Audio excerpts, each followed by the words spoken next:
کہ ہمارے اندر کون سی علامت ہے، ہم کس گروپ میں آتے ہیں، ہمارے اندر کیا متقین والی صفات ہیں یا اللہ نہ کرے اور جیسی دوسری صفات ہیں۔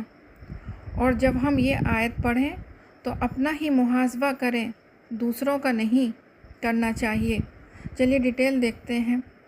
وَمِنَ النَّاسِ، لوگوں میں سے بعض، نہ تو یہاں متقی کہا گیا اور نہ کافر، بلکہ ان کی علامتیں بتائی گئی ہیں، جو کہتے ہیں ہم ایمان لائے اللہ پر، یعنی زبان سے اقرار کرتے ہیں اور کہتے ہیں ہم ایمان لائے یوم آخرت پر، یعنی یہ زبان سے اقرار کرتے ہیں کہ ہم اللہ تعالیٰ پر ایمان لائے اور یوم آخرت پر ایمان لائے، بلکہ اللہ سبحانہ و تعالیٰ کیا فرماتے ہیں کہ وہ نہیں ایمان لانے والے دل سے، کیونکہ جب تک کسی کا دل مومن نہیں وہ مومن نہیں ہے۔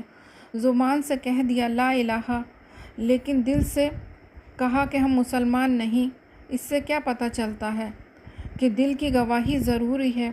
زبان اور دل میں کوارڈینیشن ہونا چاہیے، جو ہماری زبان کہے اس بات کی دل بھی تصدیق کرے، یعنی جو زبان سے اقرار کر لیا اس کا دل بھی اقرار کرے۔ زبان اور دل کے فرق کا نام ہی منافقت ہے، خواہ وہ دین کے معاملے میں ہو یا کسی انسان کے ساتھ معاملہ کرنے میں۔ انسان کو وہی کہنا چاہیے جو اس کے دل میں ہو۔ اپنے دل کے خلاف جاننا اپنے آپ کو دھوکہ دینا ہے۔ لوگ دلوں کا حال نہیں جانتے، اس لیے عموماً ہم اسے چھپا جاتے ہیں، لیکن بھول جاتے ہیں کہ اللہ سب جانتا ہے۔ وہ دھوکہ دیتے ہیں اللہ کو اور ایمان والوں کو۔ دھوکہ کیا ہوتا ہے؟ یعنی کہنا کچھ اور کرنا کچھ، دل میں کچھ اور زبان پر کچھ، یعنی دوسروں کے سامنے حقیقت کو چھپا جانا، اس کو کلیئر نہ کرنا، اس کو دھوکے میں رکھنا۔ وہ دھوکہ دیتے ہیں اللہ کو اور ایمان والوں کو، یعنی وہ اسلام کا اظہار تو کرتے ہیں لیکن کفر کو دل میں چھپا کر رکھتے ہیں۔ اس کو سمجھنے کے لیے ہمیں آپ صلی اللہ علیہ وسلم کی زندگی کو دیکھنا ہے۔ آپ صلی اللہ علیہ وسلم مکہ میں اسلام کے آغاز سے لے کر قریب 13 سال تک رہے، اور آپ کا واسطہ وہاں پر خالص کافروں سے تھا، جیسے ابو جہل، ابو لہب اور بھی بہت سے کٹر لوگ تھے جو اسلام کے خلاف تھے، اور یا پھر سچے مومن سے تھا۔ تیسرا گروہ وہاں نہیں تھا۔ لیکن جب آپ صلی اللہ علیہ وسلم نے ہجرت کر کے مدینہ گئے اور کچھ وقت کے بعد وہاں جنگ بدر ہوئی، اور جنگ بدر میں مسلمانوں کو شاندار کامیابی ملی، مسلمانوں کی حکومت بن گئی، مسلمانوں کو عزت اور شان و شوکت ملی، مال غنیمت ملا، ان کو اقتدار ملا۔ اب کیا ہوا؟ کچھ ایسے لوگ تھے جن کے دلوں میں دنیا کی محبت بہت زیادہ تھی، جن کی زندگی مال اور دولت کے ارد گرد گھومتی تھی، تو ان لوگوں نے سوچا کہ مسلمان کہیں اور طاقتور نہ ہو جائیں اور انہیں نقصان نہ پہنچانے لگیں، اور انہوں نے دیکھا کہ مسلمانوں کو کتنا فائدہ ہو رہا ہے، تو اس فائدے کو دیکھ کر انہوں نے بھی اسلام کا اظہار کر دیا، جبکہ ان کے دل نہیں رہے تھے، وہ دل سے انہوں نے اسلام قبول نہیں کیا، وہ دل سے اسلام کو نہیں مانتے تھے۔ یہ تیسرا گروہ ہے جو اوپر سے تو مسلمان بن گئے تھے لیکن اندر سے یہ کافر تھے، اندر سے انکار کرنے والے تھے۔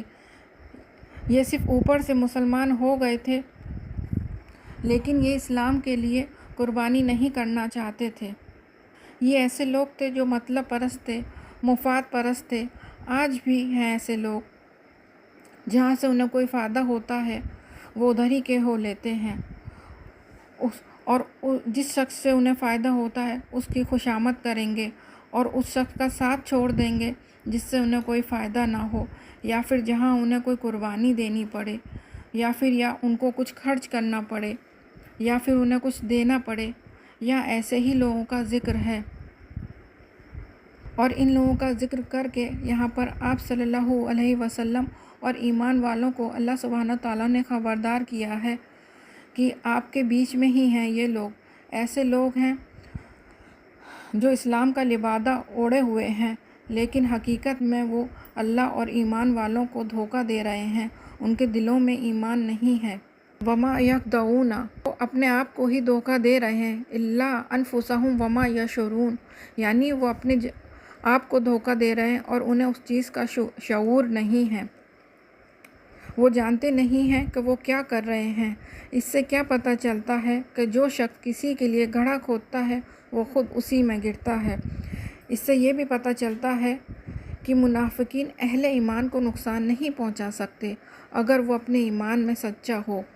دھوکے باز مخلص مومن کو نقصان نہیں دے سکتا، اس کا دھوکہ اسی کو نقصان دیتا ہے۔ وآخر دعوانا ان الحمد للہ رب العالمین، سبحانک اللہم وبحمدک، نشہد ان لا الہ الا انت، نستغفرک ونتوب الیک۔